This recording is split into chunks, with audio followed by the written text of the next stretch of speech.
Jesus and his disciples arrive at the carpenter's house.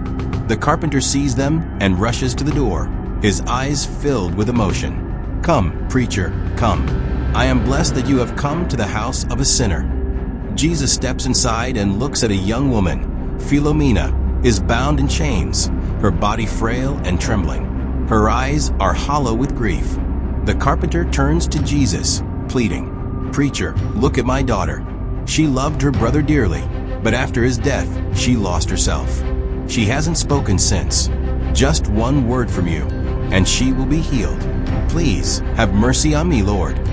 Jesus steps closer to Philomena. His voice is calm, filled with love. "Daughter, come here," and placed his hand on Philomena's head. Suddenly, she collapses to the ground. Jesus remains calm and says, "Your daughter is healed." The carpenter kneels beside Philomena, shaking her gently. "Philomena, wake up." Philomena stirs, slowly opening her eyes. She looks around, confused. "Father, what happened to me?" Then she sees Jesus and recognition dawns on her face and asks, "Isn't this the preacher?" Jesus. The carpenter's eyes welled up with tears and immediately said, "He is our preacher. He is our God. He has healed you." Overcome with emotion, the carpenter and Philomena fall at Jesus' feet, weeping in gratitude. Jesus looks around the workshop and notices a large wooden cross, freshly made, leaning against the wall. Looking at the carpenter, he calmly asked, "Whose cross is that?" The carpenter looked at Jesus with emotion and replied, "For Barabbas, the man who killed my son. He betrayed his friend." A disciple turns to the carpenter, shocked, and asks, "Barabbas killed your son?" Angrily, the carpenter said he did. "Now he is a prisoner. I built this cross for him myself. When he carries it, his neck will break, and he will die before the crucifixion. Using my carpentry skills, this is the punishment I will give him. Blood for blood, revenge for revenge." Jesus looked at him and said, "You say, blood for blood, revenge for revenge. That is the law of Moses. But I tell you, love your enemies. Overcome evil with good. If someone strikes you, turn the other cheek." Carpenter, his voice filled with pain. "Preacher, do you expect me to let my son's killer go free?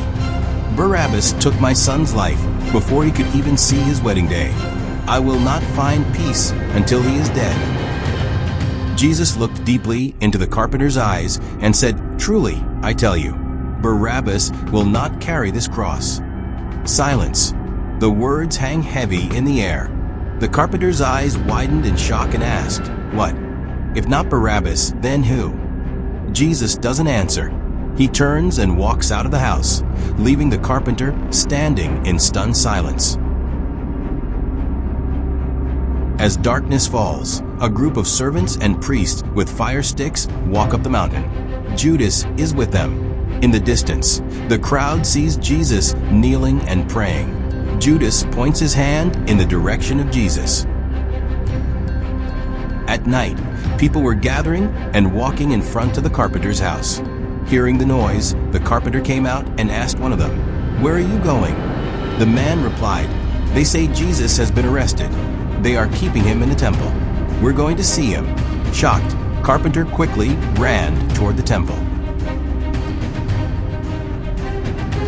Jesus is tied to a pillar outside the temple, surrounded by soldiers. A crowd of people gathers to see him, but the soldiers stop them. They catch a carpenter trying to get closer and throw him to the ground.